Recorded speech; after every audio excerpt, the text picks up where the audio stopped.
अथवा सहमत होना चैनल की संपादकीय टीम के लिए आवश्यक कतई नहीं है। मुखरित किए गए विचार उनके निजी होते हैं। हम अभिव्यक्ति की स्वतंत्रता के मूल अधिकार की पालना में विश्वास रखते हैं। समाचार विशेष से संबंधित सभी पक्षों की राय का हम पूर्ण रूपेण सम्मान करेंगे। नमस्कार, आपके साथ मैं अतुल अग्रवाल हूं। उत्तर प्रदेश में सत्तारूढ़ समाजवादी पार्टी के सुप्रीमो मुलायम सिंह यादव को मुजफ्फरनगर के दंगा प्रभावित इलाकों का आज दौरा करना था, लेकिन नेताजी गए नहीं, दौरा रद्द कर दिया। जानकारों ने कहा कि अखिलेश जब दौरे पर गए थे तो दंगा प्रभावित पीड़ितों ने काले झंडे दिखाकर उनका विरोध किया था। मुखिया का विरोध हुआ था तो बड़ी लानत मलानत हुई थी, खुद मुलायम सिंह जी ने की थी। संदेश यह गया था कि मुजफ्फरनगर की जनता सपा सरकार से बहुत नाराज है और कमोवेश इसीलिए मुलायम सिंह यादव ने भी दौरा रद्द कर दिया। तस्वीर हम आपको दिखा रहे हैं कि किस तरह से जो दंगा है वो भड़काने की साजिश रची गई थी।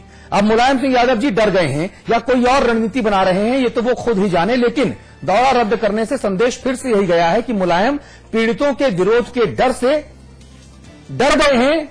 और इस बीच मुजफ्फरनगर में भड़काऊ भाषण देने के आरोपी बीजेपी विधायक सुरेश सिंह राणा को अब से कुछ देर पहले गिरफ्तार किया गया है। राणा से एक्सक्लूसिव बातचीत हमारे संवाददाता आलोक पांडे ने की, वो बातचीत भी हम आपको सुनाएंगे। लेकिन सपा के आरोपी विधायक कहां हैं, ये बड़ा सवाल है। और बाकी दूसरे महारथियों का जो नंबर है वो नंबर कब आएगा, इस मुद्दे पर हम बात करेंगे। हम आपको दिल्ली लेकर चलेंगे, हम आपको लखनऊ लेकर चलेंगे। दिल्ली से इस वक्त हमारे साथ भारतीय जनता पार्टी की नेता साध्वी प्राची आर्या मौजूद हैं। आपके खिलाफ नामजद एफआईआर दर्ज है साध्वी प्राची के खिलाफ, और आपको पकड़ने के लिए उत्तर प्रदेश पुलिस ने हिंडोरा तो बहुत पीटा, लेकिन साध्वी प्राची आम लोगों के बीच में मौजूद हैं, लेकिन पुलिस पता नहीं क्यों साध्वी प्राची तक पहुंच नहीं पा रही या पहुंचना चाहती नहीं। इस मुद्दे पर बात करेंगे। हमारे साथ यासूब अब्बास साहब हैं, आप धर्मगुरु हैं। आरएस भदौरिया हमारे साथ हैं, आप बीजेपी के नेता हैं। और गोविंद पंत राजू हमारे साथ हैं, आप हमारे स्थानीय संपादक हैं। उत्तर प्रदेश जो सूबा है, समाचार प्लस की जो जिम्मेदारी है वो गोविंद भाई के मजबूत कंधों पर है।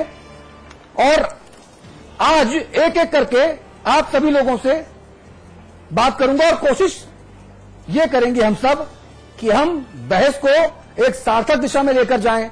हम बहस को भटकाएं नहीं, हम भावनाओं को भड़काएं नहीं, हम अपने शब्दों को संयमित रखें। और इसीलिए बिग बुलेटिन की शुरुआत करने से पहले ही हमने डिस्क्लेमर दिखाया और हम मौखिक तौर पर एक बार फिर आपको बता दें कि समाचार प्लस पर लाइव शो के दौरान कोई भी मेहमान, कोई भी गणमान्य महानुभाव जो शब्द मुखरित करता है, जो बयान देता है, वो उसकी व्यक्तिगत राय होती है।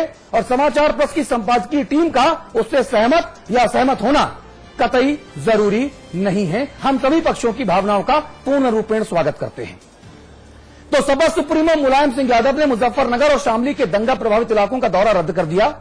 मुलायम सिंह यादव दंगा प्रभावित इलाकों में जाकर पीड़ितों से मिलने वाले थे। अंदर खाने से खबर ही आई कि विरोध के डर ने मुलायम को मुजफ्फरनगर जाने से रोक दिया है।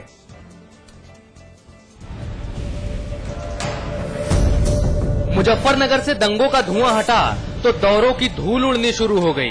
पहले मुखिया अखिलेश यादव ने दौरा किया, लोगों ने जमकर विरोध किया, काले झंडे दिखाए, लेकिन जैसे तैसे दौरा कर ही लिया।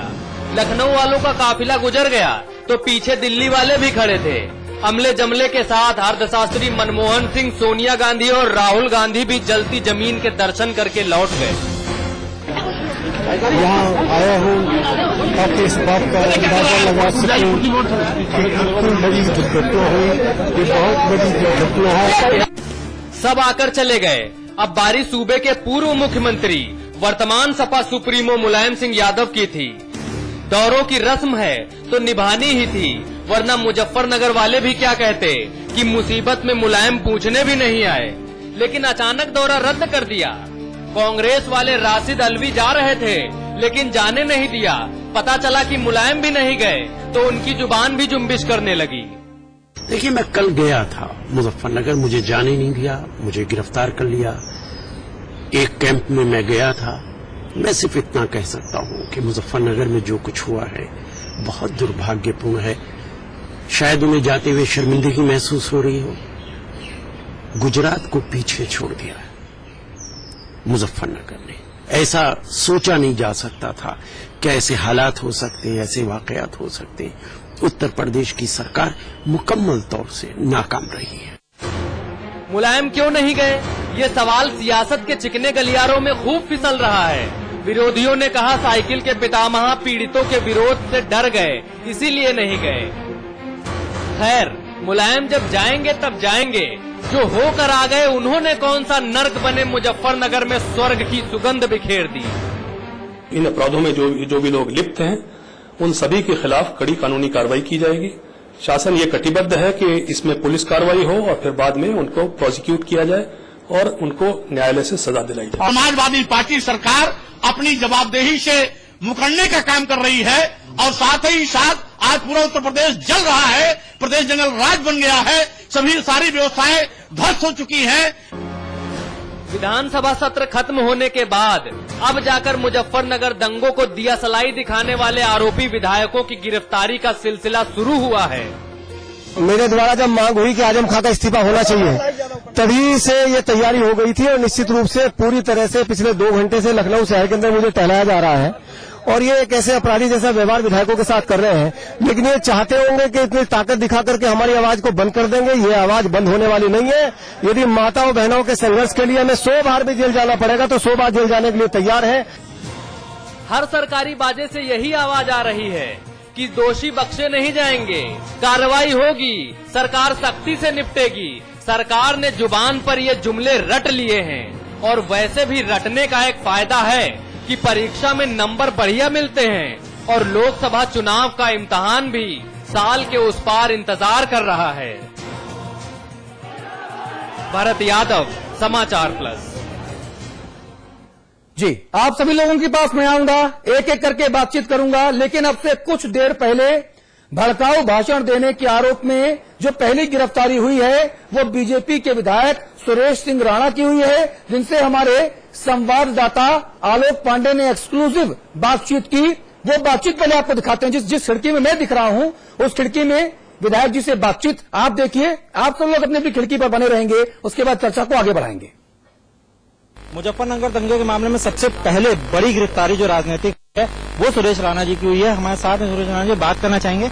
ये बताइए कि क्या मानते हैं इस गिरफ्तारी को, आप क्या मानते हैं? निश्चित रूप से आज हमने सदन के अंदर जब अपना विषय उठाया और दंगे के अपराधियों को बताना शुरू किया, सरकार बौखला गई और हमने आज कहा कि जिन लोगों के खिलाफ स्ट्रिंग ऑपरेशन में पूरा दिखाया गया, सच्चाई सबको मालूम है, वो मंत्री आज वरिष्ठ मंत्री सदन में बैठे हुए हैं। नैतिकता के आधार पर उन्हें इस्तीफा दे देना चाहिए था। हमने कहा जांच करो तो उनकी करो। समाजवादी पार्टी के प्रदेश सचिव वहां शहीद चौक पर मुजफ्फरनगर के अंदर भड़काऊ भाषण देते हैं। जांच करनी है तो उनकी जांच करो। कवाल के अपराधी 2.5 घंटे के अंदर डीएमएसपी ने पकड़े और जो लोग वहां थाने में फोन करके लखनऊ से उन अपराधियों को छुड़ाते हैं जिनके कारण सारा वातावरण खराब हो, उनकी जांच करो। और पंचायत से लौटते लोगों पर जोली गांव में उनके घेर करके उन्हें मारा जाता है। अनेक लोग जान बचाने के लिए नहर में कूद जाते हैं। अब भी उनकी डेड बॉडीज वहां बरामद हो रही है, उनकी कोई जांच नहीं कर रहा है। केवल भारतीय जनता पार्टी इसलिए चूंकि आम आदमी की आवाज उठा रही है, माताओं बहनों के सम्मान की लड़ाई लड़ रही है, किसानों के सम्मान की लड़ाई लड़ रही है, इसलिए भारतीय जनता पार्टी की आवाज को चुप करने का षड्यंत्र है। अच्छा, कोई गिरफ्तारी का वारंट आपको दिया गया, ये बताया गया कि अब आपको कहाँ ले जा रहे हैं? जब से आपको गिरफ्तार किया तब से आपके साथ क्या क्या अभी पेश किया हुआ? पिछले 2.5 घंटे से मेरे साथ अपराधियों जैसा व्यवहार कर रहे हैं और 2.5 घंटे से मैंने इनसे पूछा, कोई वारंट इनके पास नहीं है, किसी प्रकार की कोई कानूनी प्रक्रिया इनके पास नहीं है। 2.5 घंटे पहले मुझे इन्होंने वहां कालिदास मार्ग के आसपास से गिरफ्तार किया और उसके बाद से अब तक मैं लगातार इनसे पूछ रहा हूं कोई वारंट आपके पास है तो मुझे दिखाओ। कोई वारंट इनके पास नहीं है। पहले गोमती नगर थाने में लेकर गए, फिर लगातार लखनऊ की सड़कों पर टहला रहे हैं। जैसे जैसे कार्यकर्ता आते हैं, आम जनता आती है तो ये इधर गलियों में ऐसे घुमा रहे जैसे मैं कोई अपराधी। क्या लगता है सत्ता की किसी बड़े नेता को निशाने पे आपने लिया तो उसी के ही इशारे पे जैसे सब कुछ हो रहा है, क्या उसी के इशारे पे आपकी गिरफ्तारी भी है? बिल्कुल बिल्कुल, इसमें कोई दो राय नहीं है। आज जैसे ही हमने उसके ऊपर आक्रमण किया और सच्चाई बताने का प्रयास किया, राजनीतिक एक दबाव में आकर के, बौखलाहट में आकर के मेरी गिरफ्तारी का निर्णय हुआ है और उनकी मंशा यह रही होगी कि विधायक की गिरफ्तारी करके भारतीय जनता पार्टी के कार्यकर्ताओं को गिरफ्तार करके भाजपा की आवाज दबा देंगे। ऐसी एक नहीं 1000 गिरफ्तारी हो जाए, भारतीय जनता पार्टी के विधायकों की, आम जनता की, माताओं बहनों की पक्की जो आवाज है वो दबने वाली नहीं है। श्यामली के जो मैं आपके कार्यकर्ता, अब उनका क्या रुख रहेगा, क्या उनकी रणनीति रहेगी? अब आपको गिरफ्तार करके मुजफ्फरनगर ले जाएगा? मुझे इसकी अभी कोई जानकारी नहीं है। माननीय प्रदेश अध्यक्ष जी हमारे बीच में हैं, पूर्व प्रदेश अध्यक्ष जी हमारे बीच में, बड़े नेता हैं। जैसे निर्णय होगा, जब रणनीति होगी तो ये लोग जानते हैं। ये प्रदेश अध्यक्ष जी साथ में है, उनसे बात करना चाहेंगे। लक्ष्मीकांत वाजपेयी जी हैं जी। तो देखिए किस तरह से आज दिन भर जो डेवलपमेंट है वो डेवलपमेंट हुए हैं। आप सभी लोगों से बात करेंगे। साध्वी प्राची, सबसे पहले मेरा सवाल आपसे है, आखिरकार भड़काऊ भाषण देने के जो दोषी हैं, जो आरोपी हैं, भाई उनकी गिरफ्तारी क्यों ना हो? उनकी गिरफ्तारी तो होनी चाहिए, इसमें इतना हैतोबा क्यों मचा हुआ है भाई? देखिए, हम गिरफ्तारी देने के लिए तैयार हैं, लेकिन मैं एक बात कहूं, जिन लोगों ने 27 तारीख से लेकर के 7 तारीख तक कोई भी किसी भी प्रकार की देखा जाए पूरे के पूरे 27 से लेकर 7 तक की कोई किसी प्रकार की कुछ भी शासन व्यवस्था बिल्कुल ध्वस्त हो चुकी थी और कोई भी किसी प्रकार का वहां पर निर्णय नहीं लिया गया शासन के द्वारा। इसमें हमारी कोई गलती नहीं है। अगर शासन प्रशासन समय रहते हुए कार्रवाई करते तो इतना बड़ा ये जो घटना घटी है वो घटना न घटती। और अगर गिरफ्तारी, अरे भाई भड़काऊ भाषण आप लोग देंगी, भड़काऊ भाषण आप लोग देंगी तो घटना घटेगी ही घटेगी। आपने एक बयान में कहा, आपने एक बयान में कहा, सुनिए पहले, आप बात सुनिए पहले। 30 तारीख की आप अपनी एल्बम उठा करके देखिए, 30 तारीख की आप रिकॉर्डिंग उठा करके देखिए। भड़काऊ भाषण दिए थे कादिर राणा ने, भड़काऊ भाषण दिए थे राशिद सिद्दीकी ने, भड़काऊ भाषण दिए थे नूर सलीम राणा ने, भड़काऊ भाषण दिए थे सईदुल जमा ने। और इन सब के जो मास्टरमाइंड है वो सारे के सारे जो इशारे पर चल रहे आजम खा के, उनको आप गिरफ्तार करिए। उनको क्यों गिरफ्तार नहीं कर रहे? भाजपा के जो भी, बीजेपी के जो भी नेता है, अगर वो माताओं बहनों की इज्जत बचाने के लिए वहां जाते हैं, उनकी आवाज उठाने के लिए जाते हैं, तो आप उसको, अरे क्या किसी का कत्ल कर दीजिएगा? इज्जत बचाने के नाम पर क्या किसी को कत्ल कर दीजिएगा, मार काट दीजिएगा? एक तरफा कार्रवाई की बात मत करिए, आप न्याय की बात करिए। आप मीडिया में बैठे हैं और मीडिया के माध्यम से मैं कहना चाहती हूँ कि आप वास्तव में अगर न्याय चाहते हैं तो 30 तारीख पर क्यों अभी तक कार्रवाई नहीं की? कादिर राणा के पास में आप पूरे देश ने देखा। और मैं पूछना चाहती हूँ, सरकार को श्वेत पत्र लाना चाहिए। AK-47 किसके पास में मिली? AK-57 किसके पास में मिली? अभी तक उस पर क्यों चर्चा नहीं हो रही? अभी तक निर्णय क्यों नहीं लिया जा रहा है? ये चर्चा का विषय आखिर चर्चाओं में रह जाएगा। वो AK-47 क्या वो केवल आरती उतारने के लिए शहर के लिए रखी गई थी? वो पूरे के पूरे शहर की कानून व्यवस्था को ध्वस्त करने के लिए आपके हिसाब से इस पूरा आपके हिसाब से दंगों का मास्टरमाइंड कौन है? मास्टरमाइंड है आजम खां। उसको गिरफ्तार करिए। उसको क्यों गिरफ्तार नहीं कर रहे हैं? असीम वकार अमर से जुड़ गए हैं। आप सत्तारूढ़ समाजवादी पार्टी के नेता हैं, आप प्रदेश सचिव हैं। असीम वकार, ये साध्वी प्राची क्या कह रही हैं भाई? ये कह रही हैं कि आजम खान साहब दंगों के मास्टरमाइंड हैं, सरकार उनको गिरफ्तार नहीं कर रही। राशिद सिद्दीकी समाजवादी पार्टी के नेता हैं, उनको गिरफ्तार नहीं कर रही। आप स्टिंग ऑपरेशन, असीम वकार देखा है नहीं देखा? जी देखिए, ये साध्वी प्राची जी जो कह रही हैं, इनका हक बनता है। ये एक ऐसी पार्टी से आती हैं, ये कुछ भी कह सकती हैं। इनकी बात का मैं ना तो बुरा मान रहा हूँ, ना इनकी बात पर मैं ध्यान देता हूँ, ना ही हमारी पार्टी इन लोगों की बात पर ध्यान देती है। पूरे देश ने देखा किस तरह से भारतीय जनता पार्टी के लोगों ने पंचायत में, महापंचायत में मंच पर चढ़कर भाषण दिए और किस तरह से विदेश की एक सीडी को, भड़काऊ सीडी को किस तरह से सर्कुलेट किया गया, जिसकी वजह से दंगा हुआ है। रही आजम साहब की बात, एक तो उस पर मुझे टिप्पणी नहीं करना चाहिए क्योंकि वो बहुत बड़े नेता है, उन्होंने अपनी सफाई दे दी। लेकिन फिर भी मैं बताना चाहता हूँ, इस चैनल के माध्यम से मैंने अपनी फेसबुक की वॉल पे भी लिखा था कि आजम साहब के बारे में। आजम साहब एक ऐसे नेता है जिनका स्तर इतना ऊंचा है कि वो जब मंत्री नहीं रहते हैं तब भी अपने किसी क्षेत्र के SO SI इंस्पेक्टर से बात नहीं करते हैं। तो मैं और मेरे साथ के लोग, विपक्ष में भी जो लोग आजम खान साहब को जानते हैं, जो इस देश में आजम खान साहब को जानते हैं, लीडरान वो जानते हैं कि आजम खान साहब ने इस स्तर तक गिरकर किसी भी इंस्पेक्टर या दरोगा से बात नहीं की होगी। ये सीडी अरे भाई, स्टिंग ऑपरेशन में जो SDM, CO, कोतवाल, दरोगा, सिपाही, दीवान जो बात कह रहे हैं, क्या वो सारे लोग आजम खान साहब के दुश्मन हैं? नहीं, दुश्मन तो राजनीति में एक दूसरे में सब होते हैं जी। दोस्त कौन होता है? नहीं तो क्या ना, तो क्या साध्वी प्राची जो है वो क्या दुश्मन है आजम खान साहब की? ये आप कह रहे हैं?